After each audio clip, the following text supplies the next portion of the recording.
بزنم. اول از همه بهتون بگم که من ماکت سازم. هر چیزی که فکرشو بکنی رو میسازم. اگه سوله بگیر تا یه ماشین ارتقا یافته از پژو 405 یا پرشیا تا یه آپارتمان که میتونیم با هم دیگه منفجرش کنیم و یه پل از جنس ماکارونی که قراره عروش یه تریلی رد بشه. خب دیگه کافیه، بریم سراغ ویدیوی اصلی. درود بر شما، چطورید؟ از اینجا بگم براتون که تو پارت قبلی این جک رو ساختیم برای اینکه بتونیم ماشین رو بدیم بالا و سپر و قطعات چراغش رو باز کنیم. بعدم تونستیم سپر ماشین رو از این به این تغییر بدیم و تو این ویدیو قراره براش رینگ خرچنگی و بالای عقب یا همون اسپویلر بسازیم. من ماکتو میذارم رو میز که شروع کنیم. خب رسیدیم به قسمتی که همه دوستش دارن، سولمون. تو پارت قبلی به اندازه کافی روی سپر جلو کار کردیم و حالا باید بریم سراغ سپر عقب. سپر عقب رو هم برشاشو انجام دادیم، حالا باید صافکاریش کنیم. این پلیسه ها که از سطح برش اینجا باقی مونده رو با استفاده از سنباده مخصوص باید از بین ببریم. این هم از سنباده که راجبش حرف می‌زدیم، از جنس استیل و خوراک سامبوندنه. اگه همینجوری به چرخونید سفت نمیشه، پس اول باید از آچارش استفاده کنیم. آچار می‌ندازیم این تو، یکم که میچرخونیم جا میفته. خب جا افتاده. این سریعه که گشاد شد اینو میذاریم این تو و اینو سفتش میکنیم. به همین راحتی.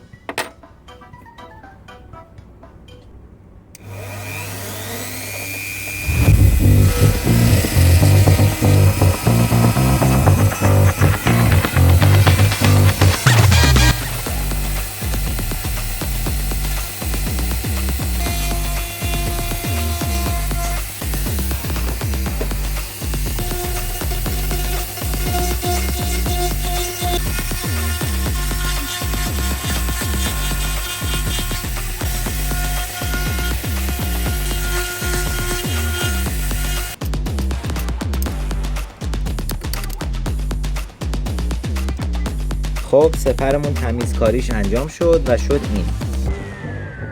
حالا بریم سراغ بخشی که تو کامنت ها کله منو کندید، یعنی لاستیکا. لاستیکامون رو میخوایم رینگ خرچنگی بندازیم روش. بریم به بخش طراحی تا اونجا شروع کنیم. اما همچنین یه نکته‌ای هست، قرار بالای عقب نصب کنیم روی پژو یا همون اسپویلر. اما میرسیم اونجا، یعنی قسمتی که مایحتاج پژو رو گذاشتیم. خب اینا به هم ریخته رو زمین زیاد نمای قشنگی نداره، پس من یه طبقه اینجا درست میکنم که اینا رو بتونیم بچینیم روش تا کارمون خوشگل بشه. بریم تو بخش طراحی. ای جان 1343 تا سابسکرایبر. خلاصه که دم همتون گرم. یکم زوم بکنیم. اصلا باید اینو در بیاریم از این تو که امیدوارم راحت در بیاد. خیلی راحت تر از اونی که فکر میکردم در اومد.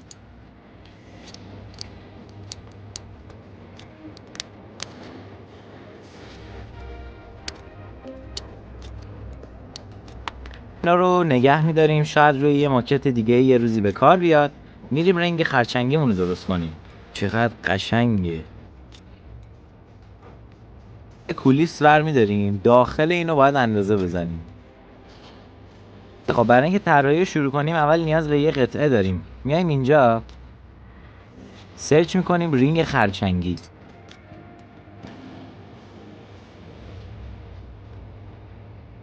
وارد بخش تصاویر میشیم تا بتونیم یه مورد مناسب برای طراحی پیدا کنیم.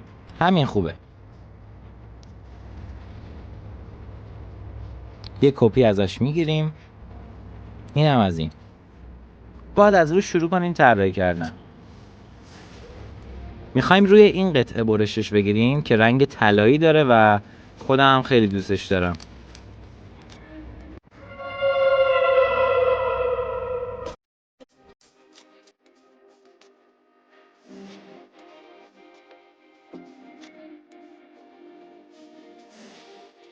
خب کار رینگ خرچنگی اون تموم شد. اینکه فایل اصلی کاری باشه نداریم. این چیزیه که طراحی کردیم روی همون بخش طلایی برش میخوره و داخل لاستیکامون جا میفته.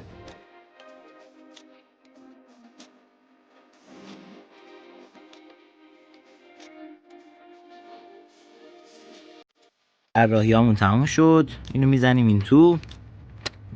برو تو دیگه. آها باید میرفتیم تو، اشتباه شد. خب آها این وریه. بله بله. خب فایل رو انتقال میدیم برای برش.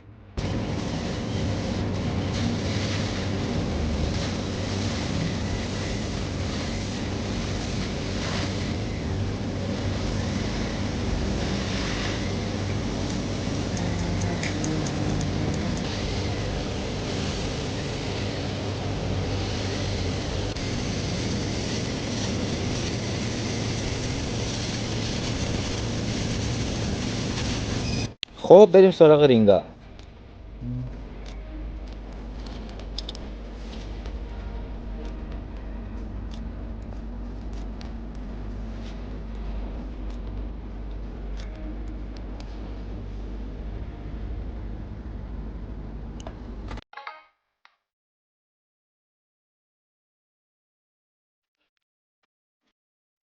خود رینگاست. این هم فاصله بین رینگ و حلقه‌ایه که قرار روی رینگا بیاد. در واقع این با لبه لاستیک اتصال داره. یه مقدار باید چسب رو این لبه بزنیم که کار خیلی حساسیه، چون که بسیار نازکه و زیاد شد. خب این باید پخشش کنیم. این شد نتیجه. برای اینکه یه موقع چسب شوره نکنه روی خود رینگ، این یکی رو از کنار میچسبونیم. یه کوچولو هم این ورش میزنیم.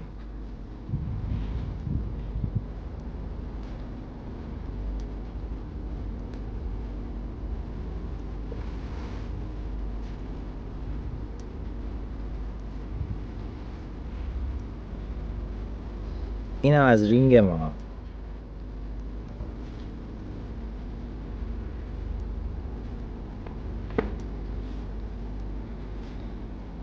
تو کامنت ها برام بنویسید کدومش بهتر شد، این فابریکی که روش بود یا اینی که خب ما درست کردیم.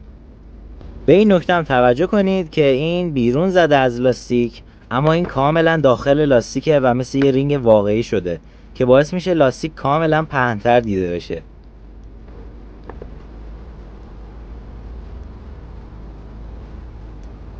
کارمون با بخش رینگا تموم شد. میتونیم بریم بالای عقب رو استارت بزنیم. اینو برش دادیم برای بالای عقب. یه خورده انحنا داره به اندازه که صندوق پژو انحنا داره.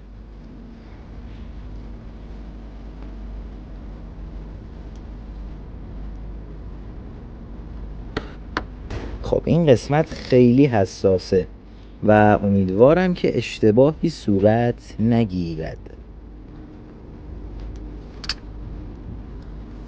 خب نیاز یه سر بریم اتاق رنگ و برگردیم. قضیه این قراره که باید بالمونو همین رنگی که هست بذاریم باشه، منتها مشکی مات. بریم که یه رنگ مات به این بزنیم. چنین اینا رو هم برش گرفتیم برای چی بود اسمش خدایا؟ راک روف.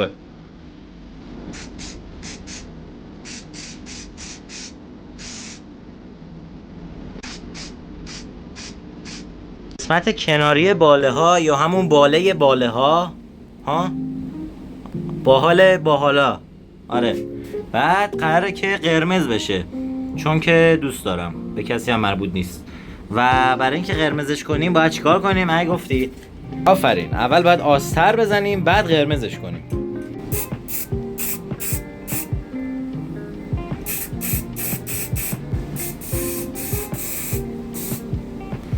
خب اینم از این. میبریمش هوا بخوره. این برای قرمز کردنش. قرمز شو. آفرین. حالا تو.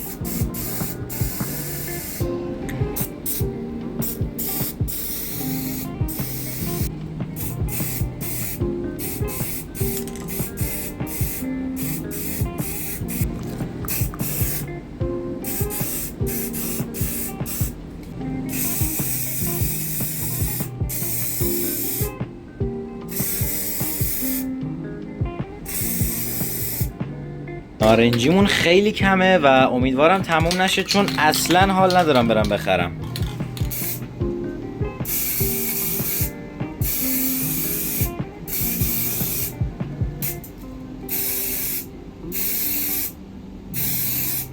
از این لوله خوشگله یه مقدار اندازه میزنیم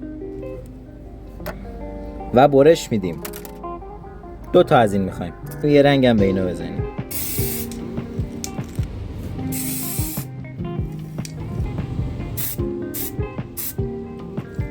تهاتمون که خوش شد میریم سراغ مونتاژش. این از بالا عقب ما شد که سعی کردم خیلی خوشگل و حرفه‌ای درش بیارم. راستش تنها پیش زمینه و مهارتی که تو حوزه ماشین دارم رو از بازی GTA سان آندرس یاد گرفتم. یعنی هرچی اسپورت کاری توی اون بازی دیدین من همونقدر بیشتر بلد نیستم. ولی به هر حال اومدیم که یاد بگیریم، شما هم یه چیزی یاد بگیرید و بهتون خوش بگذره. پس بریم سراغ چسبوندن قطعه اول این بالهه، یعنی باله.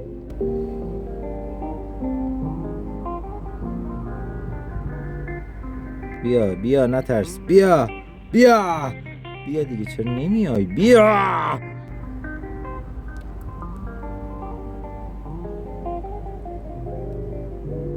اینم رسما باله عقبمون که کامل شد و تموم شد رفت کارش.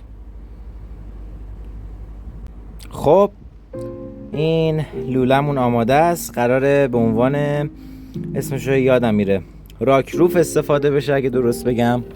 این 4 تا پایشه و اینم میله اصلیش که قراره به اصطلاح بار ببندیم روش. خب این از اولیش، دومیش هم مونتاژ میکنیم و میذاریم به کارش. خب این از راک روف اگر باز هم درست بگم اسمش رو و این تکمیل شد. اگه یادتون باشه گفتم یه سری وسیله اینجا داریم که دلم نمیخواد اینجوری باشه و نامرتبه، واسه همین یه سری قفسه کوچولو درست کردیم برای اینکه اینا رو بچینیم داخلش. بریم اینم سریع مونتاژ کنیم. 4 طرف این رو چسب میزنیم برای اینکه پایه ها رو نصب کنیم.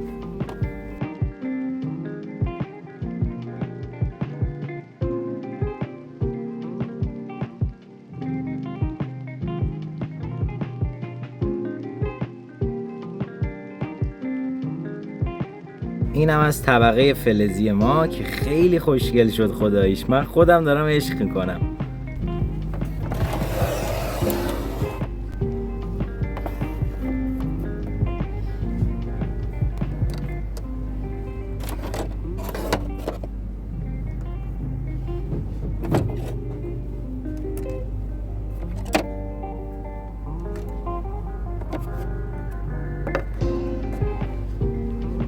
خب دوستان عزیز، خدمتتون باید بگم که چیزی نمونده برق بره و من میخوام قبل از اینکه برق بره ویدیو رو تموم کنم. پس یه جمع‌بندی میکنیم. امروز با هم دیگه یه طبقه ساختیم که وسایلمون رو توش بچینیم. یه باله عقب ساختیم برای پژو 405. ببخشید 405 نه، پارس اشتباه شد. باربند ساختیم، یه باربند خفن و خوشگل و گوگلی. کار برش سپر رو تموم کردیم که این شد نمای عقب کار و اینم شد نمای جلوی کار. و از همه مهمتر رینگای خرچنگیمون رو تموم کردیم. یه رینگای خوشگل و خفن. پر هنوز خیلی کار داره. یه ورق قراره زیرش بیاد و همچنین برای پشت. این داخل یه تغییراتی باید انجام بشه و کاملا پشتش سیاه بشه. بعد چراغا رو باید ادیت کنیم و رنگکاری رو انجام بدیم. اما فعلا نمیتونیم این قطعات رو وصل کنیم روی پژو. چرا؟ به خاطر اینکه اول باید رنگ بشه بعد اینا روش وصل بشه. ولی الان اینا رو به صورت موقت میچسبونم روش تا یه نما از کل کار داشته باشید و لذتش رو ببرید. ویوی کار.